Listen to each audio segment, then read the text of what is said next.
It's happened. I've gotten old and soft. I got a camper trailer. Well, I became a dad. So a camper trailer was kind of a no-brainer to make this camping with a baby and camping with a small child thing a feasible option. Now there's a big difference between surviving and thriving, and what we're trying to do is thrive. We want to really enjoy camping, and we've had a good setup for a long time, and I think it was time to go to the next level. Let's go and have a look at it.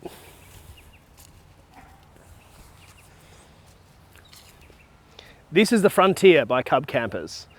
It's not my camper, technically. I don't own it. Cub has lent me this camper for a year. I was looking for a whole bunch of different camper trailers. I spoke to some different people, and basically Cub said, hey, do you want to just borrow one of ours for a year? If you like it, great. Then, you know, I'll probably buy it. If you don't like it, maybe switch to a different model. Figure out what you want first. It's a big investment. These things are, you know, depending on how you spec it, between $40,000 and $50,000. So I really wanted to test it first. Now you can jump on Camplify and you can hire campers and things like that, but if someone offers to lend you a trailer for a year, you don't say no. That said, this trailer was picked, spec'd, and everything by me. This is not the camper that Cub wanted me to use. This is the camper I want to own, I think. So let's go through it. Why did I choose it? It is long. Why did I choose a long camper? Because long campers are really fast, and that's really important to me. If you get a super compact camper, something like a soft floor, anyone who's got one will tell you there are a million poles, there are a million adjustments, there are a million little fiddly bits. This thing is not like that. And I'm going to get to the setup time in a minute, but for now, let's have a look at some of the finer details while it's still attached to the car, then we'll unhitch it and set it up. If you come in here, come in close. On the front, we've got a DO35 fully articulating off-road hitch. These, as far as I'm concerned, are the only hitches to get on camper trailers. Normal plug, that had a little bit of fun in the flinders and had a bit of a drag along the ground, so that's the power plug to power the electrical system. We'll get to the electrical system in a minute. As you know, cover, handbrake, nothing game-changing around there. I've gone for an extended hitch, and that's because Prados have a big old back door. Now you'll see that this does clear by quite a bit because of the extended hitch, but also because this model, I've spec'd an extended hitch. Now where's Fred gone? He buggered off. I've spec'd an extended hitch, which is an extra 380 mil, and that makes it perfect for cars with big doors, Pajeros, Y62s, 300 series, all that kind of stuff. Extended hitch is wicked. So let's unhitch it and have a look at it. Yep.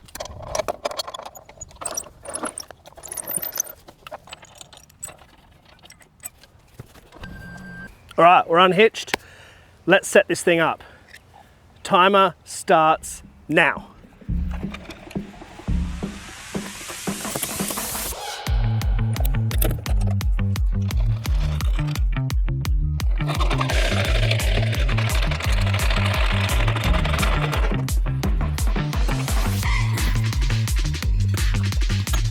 And that's ready for bed. Okay, just reviewed that footage. That was 1 minute and 7 seconds. That's pretty bloody good. I certainly can't get my swag ready in 1 minute and 7 seconds. So, and this has a king size bed. So what I did there, obviously pop it up. This is a spring loaded arm that just basically pops itself up. And in there, in the bed, all I did was undo the clips because the bed obviously sits upside down. So you have to clip the bed down before you fold it up. Very easy stuff. Now, I'll show you the inside in a minute, but let's start from the front. We've got 2 4.5 kilo gas bottles. I've got 2 jerry can holders. I don't know what to do with the gas bottles except for run my hot water system, which will actually be really useful for washing up and stuff. In the front, it's a bit of a mess. This compartment here goes all the way through, and that contains, or not this actually, this is stuff I'm planning to put in boxes, but I haven't yet. It's got all my poles, it's got my axe, my mess, all that kind of stuff all in there. Shovel, anything long, and that's about 1.9 meters roughly long. The pantry is 1.4 meters long. Carries so much stuff. The bags I've got at the moment don't really fit it, so I do need to sort that out. I haven't filled this camper properly. I haven't decked it out the way I want to with, you know, bags and different gear and cutlery and all that kind of stuff. I've just basically grabbed the stuff that I had at home and whacked it in, and we're going to take it away for a week, and we're going to work out what we really need and what we really don't need. We don't really know what we don't really know with a baby. So that compartment's there. Fridge compartment. Yes, I got another fridge and it's a monster. So this is an ARB 96 litre fridge. I can see you saying, what the hell happened to your Snowmaster? Still got it, still got an 82 litre Snowmaster in there. I couldn't put a Snowmaster in here because simply none of them that were in stock fitted. The biggest Snowmaster I could get that fitted was 66 litres. So there are more than one good fridge brand. So now ARB fridges, I've never owned one, but I know a lot of people who have. The plastic ones I wouldn't put on the back of a ute. I would definitely put in a wagon or somewhere enclosed. If you want to put one on the back of a ute, they do the elements, get one of them. I wouldn't put, for record, I wouldn't put any plastic fridge on the back of a ute ever. They just don't tend to last too long.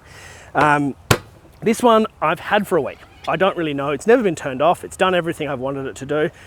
This is something I'll come back to. I can tell you, it has a lot of great features. It's got Bluetooth and remote controls. One of the things I really like about it is the fact that it has a fridge plug at the back and the front, all the way around, front and the back. So I can plug 12-volt power source in wherever I need to be. To suit my setup. So in my case, I've got it plugged in at the back. I really like that. And then 240 just at the front, obviously. I don't know exactly what the divider is in terms of which one's which. But anyway, this is not about a fridge, this is about a trailer. You'll see it, there's a lot more of this to be seen, and I'll give you a review as it goes. Pull these steps out, nice and easy. Makes getting in and out easy because it is actually quite high. This trailer folded up is 1.6 meters tall. So to get up to there, it's a pretty long way. Out here it has, oh, it's in the other side. I'll show you in a sec. It's got a little table, light, and then, of course, the all-important kitchen.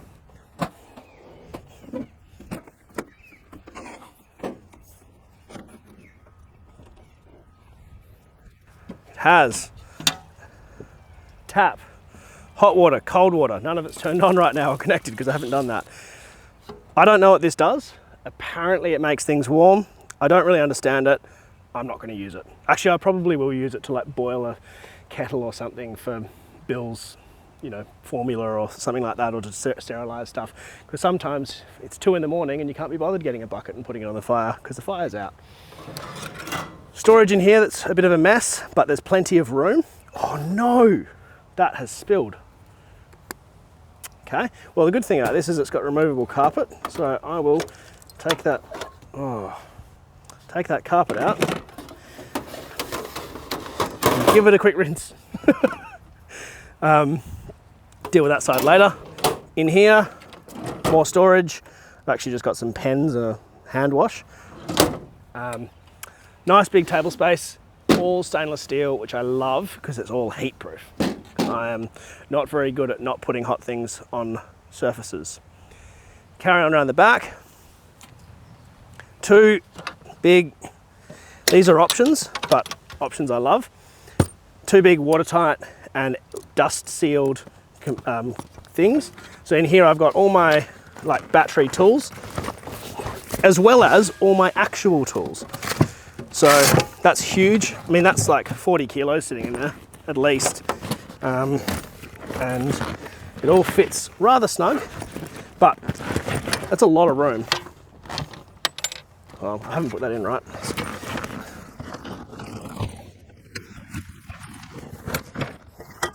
If you're getting a camper, a little bit of extra kind of multi-purpose space is invaluable. Spare wheel is what it is.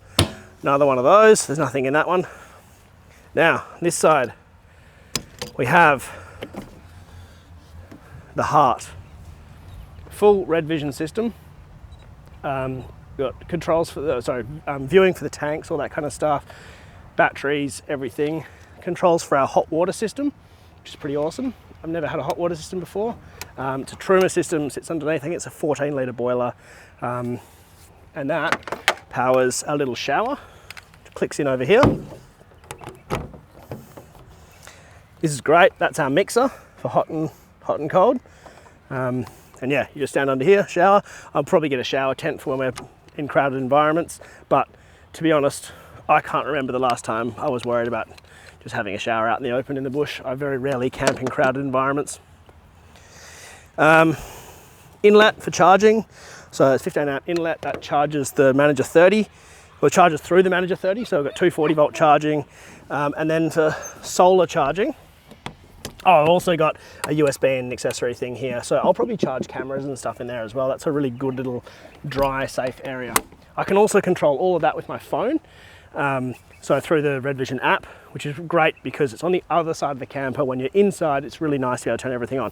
Now, something I've mentioned about Red Vision before that I wasn't a fan of, they have sorted out with this. I like switches. I like to be able to go up to a light and hit a switch and it turns on. I don't want to have to go and get out and access it here. I don't want to have to go and pull out my phone and use an app to turn on a light. That's really annoying to me. So what they've done is the Red Vision sends power to the switch. So as soon as you arrive, you turn everything on and then you control everything with switches. I love that system. In fact, I'm going to turn everything on now so I can wash up later. Water. I've got a 100-litre tank and an 80-litre tank. One's here, one's there. 180 litres of water plus 2 jerrys on the front, 220. I have got 30 in the car, 250 litres of water. Cannot see myself needing more. Now, front compartment. This is huge. This is the same size as the fridge box, or very close to it anyway. I've got all the canvas here for the awning and things like that. I've got a tripod and a camp oven and stuff left over from the show, fire pit. We managed to squeeze a crash pad swag in here, as well as all the canvas and some other bits. So there's actually tons of room in this. It's a really versatile area. Very, very big fan of that. Now, in here, more storage. So that actually fits a Campbright, as you can see, absolutely perfectly. I'll grab my hammer out when we do the awning. That's my axe, shovel, the rest of the poles. I use a drill for my stabilizer legs, like this. I'm not going to do them now because we don't need them right now. Grab your stabilizer leg, put it down, buy one of these stabilizer adjusters. They're like 15 bucks. And cut the end of it off with an angle grinder. Stabilized. Unstabilized. Makes that whole process so much easier.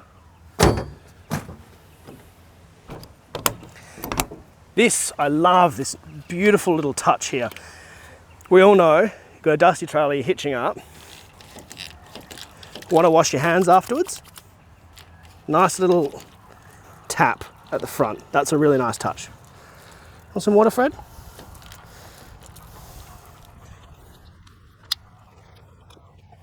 And that's the outside. Now, I'm going to set up the other side before I give you a tour of the inside. Now this is, with one person, I reckon it'll probably take me 15 minutes, 12 to 15 minutes. With 2 people, it can be done in under 10. It's not something that I would do for a one-nighter unless it was bad weather, but because I have an awning. But for anything more than a one-nighter, the amount of space under this thing is unreal. So I'll show you that in a second. It's the awning. Okay, let's set this thing up. It's only the second time I've ever done it, so on my own. So we'll see how we go. You'll need poles, guy ropes and pegs, canvas, hammer, and I'm going to use my phone to time myself. 3, 2, 1, go.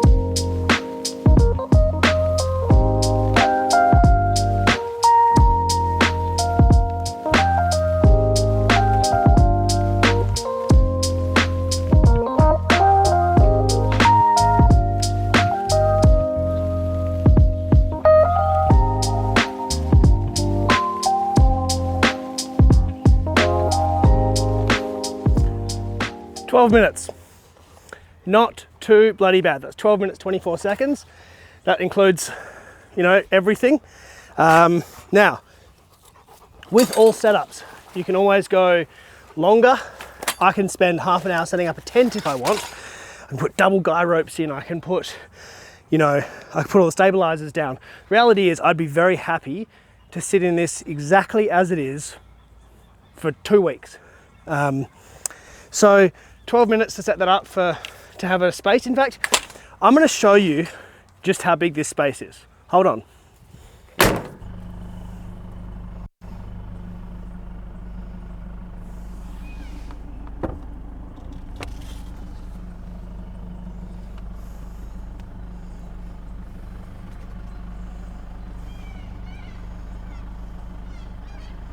Okay, tell me when to stop.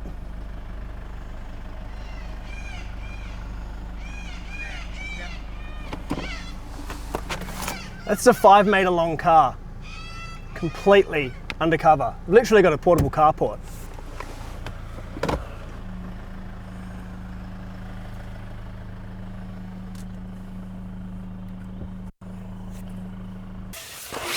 This is the little extra table I was talking about.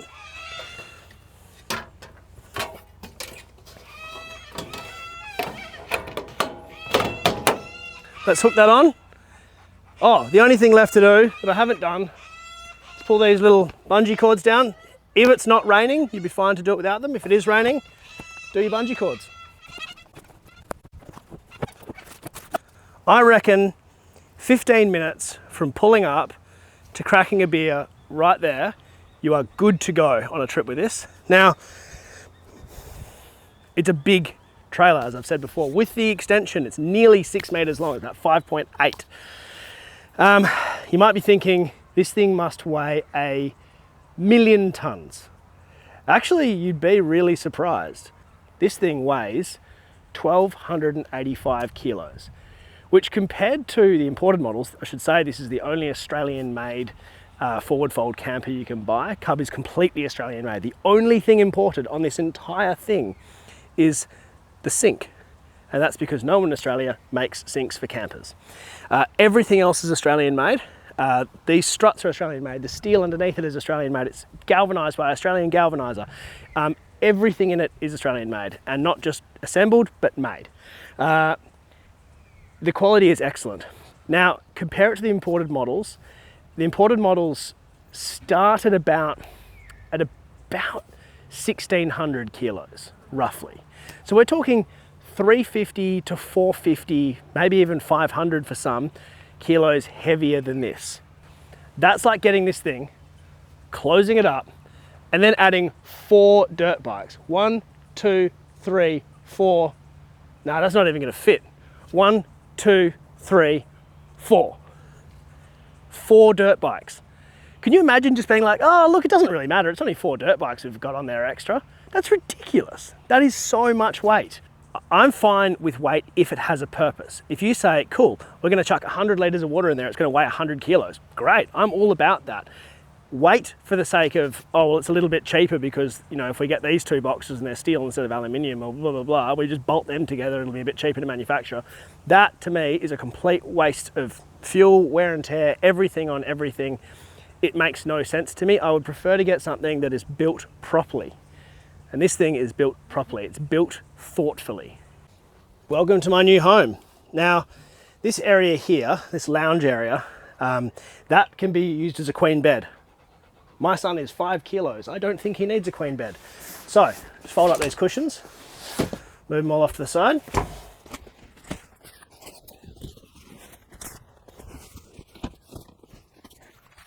In fact, pop the table up. Oh yeah, it's spring loaded. Let's get some light in here.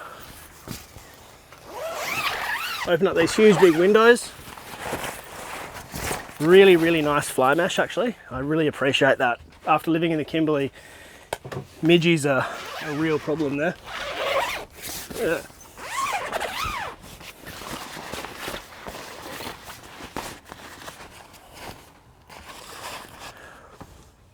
So this table is also fully adjustable, so we can put it however we want. Come on in.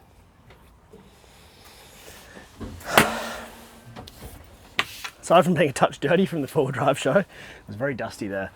This is a really nice place to sit. We've got a couple of extra scatter cushions that I left at home, but there's plenty of room here. So we're probably going to have a little bassinet here with Bill, and Sam can come and breastfeed here and things like that at whatever time of the morning. There is a big strip light at the top, which goes sort of warm and cool. So heaps of light in here. It's got its own stereo. In fact, just come over and have a look at all this. It's got a Fusion stereo with Bluetooth and everything. Plenty of storage down here. These are very deep. So heaps of storage under the bed. Speaking of storage, there is storage under here where the hot water system is and stuff. This is where the big Red Arc 2000 watt inverter is, with a power point here, so I can remotely control that with the Red Vision. No storage under the back because that's where the kitchen is. Ooh, let's move this table out of the way. Heaps of storage under there. That's the wheel arch. Now, the bed. Sorry, it's not very well made. I wanted to give you the real idea. This is what they call a Cub King, and it's 2.1 by, I want to say, 1.8, 1.65. I'll put up the correct measurements if that's wrong. There's plastic screen here that you can get rid of, but it means that you've always got light in here for if it is rainy or whatever, and you put your blinds across. If it's rainy but you don't want it to be dark, you don't want to close everything up and just have canvas, you don't want this to be a cold sort of dark box to sit in. On each side you've got twin USB ports and little reading lamps, which is a nice touch. And there's a little sort of channel here you can put your stuff. You can put your jocks or your phone or your iPad or whatever you like. If you want a little bit of privacy, a little bit of me time, you can close this, zip it up, have a nap in here while everyone else does their thing in the lounge room. Now, I don't like indoor cooking, as you may know. That's actually one of the things I didn't want, was an indoor kitchen. If you really did need to cook inside, it would be no problem. Not for me, obviously, because I need gas. I need fire, so I'm not going to light a fire in here. For people who use gas, chuck your gas cooker in there. On the thing, bring one of those like little hiking ones or whatever. You can cook in here in a pinch. The reality is, if you're going out in weather where you absolutely can't go outside, probably shouldn't be going camping at that time of year. Inside we've got little touch lights everywhere. All the lights inside here, they're all touch sensitive. Sorry, I mean they're on sensors, so they will turn off and they're on timers. And that's about it. It's 135mm thick mattress with a pillow topper. It's super comfortable, although I've never actually slept in it. Everyone else seems to have, but I haven't. Let's go out. We need to make sure that this thing handles properly, and so it was an absolute no-brainer. I had to get something with independent suspension. So this has a twin shock independent Cub suspension.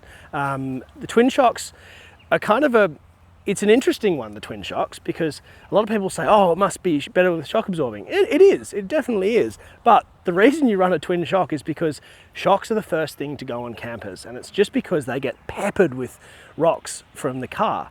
There's nothing you can do about it. It's just the nature of being the third set of wheels. So having a twin shock gives you a redundancy at all times. If you say you do hit something and you take out both shocks, because that's what happens to trailers, you've got a spare on the other side. You can just move it over. You'll always get out of there. With a coil sprung thing without shocks, you're kind of screwed. So the twin shocks are, yes, they give better performance, but more than anything, there's a great redundancy built in there. Although they do use good quality shocks, it shouldn't be an issue. So you may be wondering, what's it like going from towing at best a little 3.5 metre, 450 kilo army trailer to towing something that actually weighs something? Truth is, it's really easy with this car. Now, as I said, I haven't been camping with it, but I have driven it around quite a lot. Just deliberately driving it through tight situations, seeing what it's like doing U-turns, backing it through trees and stuff. And obviously, like at the four-wheel drive shows, they're very tight, so you actually have to weave it in and out. I know it's not real world stuff. I haven't taken off-road, but my mate did take it to the Flinders, and he's a guy who has done the Mongol Rally. He's towed bloody everything under the sun. He has a really great setup. Hilux is Mike. We've done the Rudall River National Park. He's probably the most adventurous guy I've ever met. He's done every corner of Australia. He's done the Simpson Desert, Canning Stock Route, like you name it, he's done it. He took it away. He said it was incredible off-road. He said he barely noticed it. It was super comfy, super fast to set up, great with dust. It was really, really good. That said, I haven't tested it, so I don't actually know myself. One of the great things about it is it's not very wide. It's a little bit wider than the Prado, but not wider than the wing mirrors. And that's really, really important because it means that if wing mirrors get through, the trailer gets through. So never really been an issue. So what I'm going to do is on the next trip, I'll take you with us. I'm going to do a vlog and we're going to show you what we think of it, how we work it, and also work out what we need to fill the thing with, because it's pretty much a blank canvas at the moment. So see you in the next one. Thanks for watching.